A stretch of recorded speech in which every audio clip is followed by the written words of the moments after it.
All right, good evening, everybody.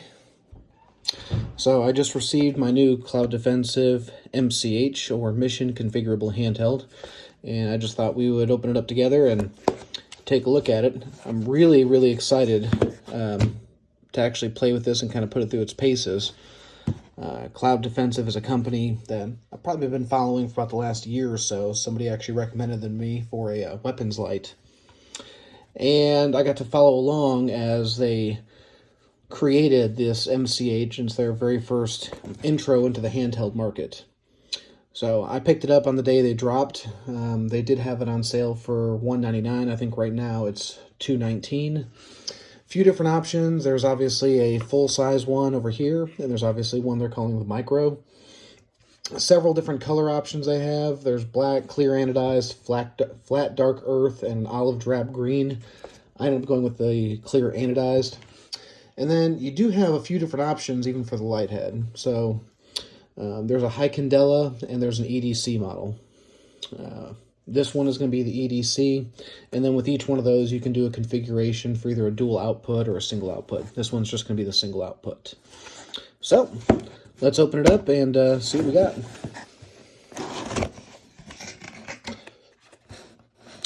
So right from the top, very first thing we can see is it does come with a Nitecore battery charger for 18650s, as well as a myriad of other different types of batteries. It's actually a nice touch, given the fact that Nitecore is known for actually making good battery chargers. So it's nice to know they actually put a decent battery charger in here as opposed to just some cheap knockoff. And we do have a 18650 battery.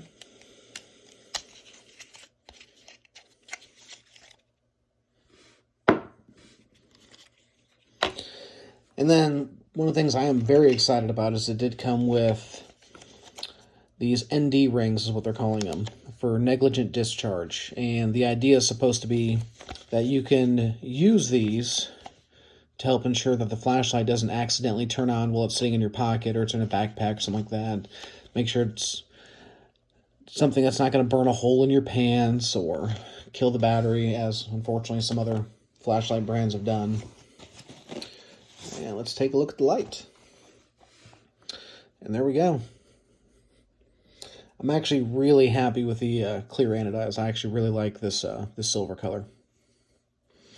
Now, one of the things that you should note is it does come with a Thrime pocket clip on here. When they originally talked about the specs on this flashlight, they originally talked about how it's going to come with a spring steel deep carry pocket clip. I don't know if that's still in the works, or if just because they decided this was something to be more desirable as an option, or if it was a production issue. I just don't know. They never really expanded on it. They never showed a picture of what the steel pocket clip was ever going to look like. So I don't know if this is going to be the standard, or if this is just something they put on these for the people who originally ordered. But it is a really nice touch. They did actually talked to Thrime and actually did come out with a Switchback 2 that actually has the Cloud Defense logo actually right here. I ordered a couple of those as well. Unfortunately, they didn't make it with this shipment, so hopefully they should be here in a couple of days.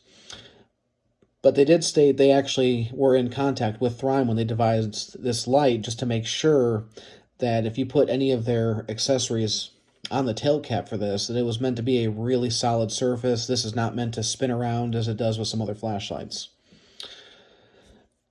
In terms of weight, it's listed at 5.3 ounces. That feels about right. If we're going to compare it to some other flashlights, here's an LZ of Bones. Slightly smaller than the Bones. For those of you guys who watched my last video, you guys remember I talked about the Malkoff MD2. It's probably a pretty similar comparison. They're actually almost identical in terms of size and shape.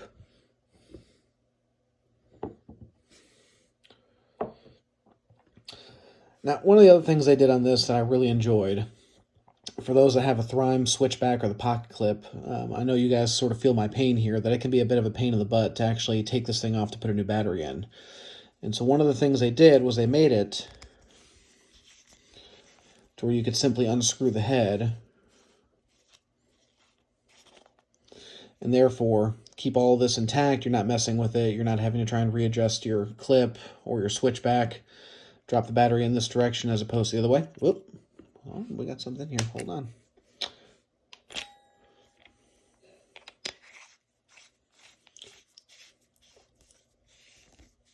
And just simply reassemble it that way. Says, final warning, use only 18650 batteries, no CR123 batteries. Any other batteries will void your warranty. I guess we should have probably brought that up as well. One of the things they did do with this is they made it to where it does not take the 123 batteries. This thing is only 18650 compatible. Putting anything else in here can void your warranty. And I can tell you right off the bat, I really, really, really like the button. There's no mush in it. There's no play in it. It's very, very responsive. You can feel right when it actually goes into the momentary and for that full click. Let's try these NDs real quick. So it comes with 3. If I'm not mistaken, this one here with the cutouts on it, that looks almost similar to a castle nut for an AR-15. I think was actually meant for the switchback is what they said. So we'll put that one off to the side. Then we have a much taller one. And this one here that's slightly shorter. Now it's not quite as short as the one meant for the Thrime, but it is a little bit shorter. These feel like they're made out of either some sort of plastic, Delrin, something along those lines, and you can actually see here on the tail cap where there's actually threads that these are going to thread into.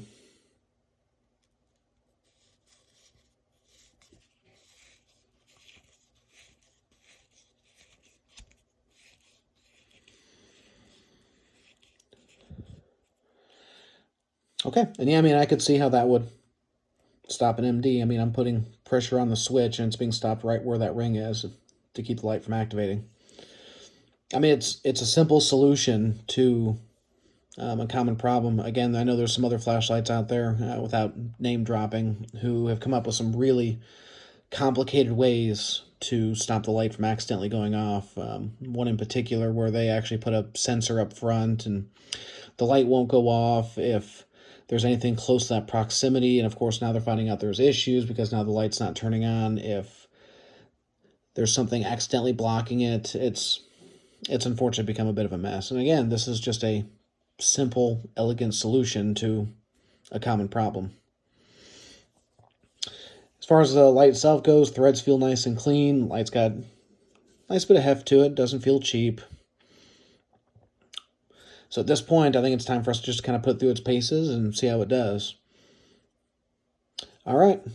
If you guys have any questions, drop them in the comments. Y'all have a good day.